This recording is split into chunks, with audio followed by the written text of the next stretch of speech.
Students and parents can send messages to their teachers within Schoology. From any Schoology screen, click on the little envelope in the upper rightish area. This opens a drop-down window.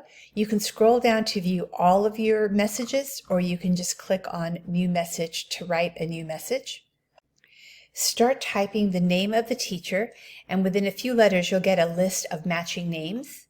Select that, choose a message, and the subject and the message, and then tap Send.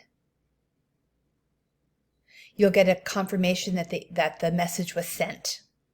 This is especially nice for students who do not have their own email addresses. They can easily contact a teacher to ask a question or leave a message. Schoology messages are private, viewable only by the recipient and the sender. Students and parents are only able to message their teachers, not other students or parents.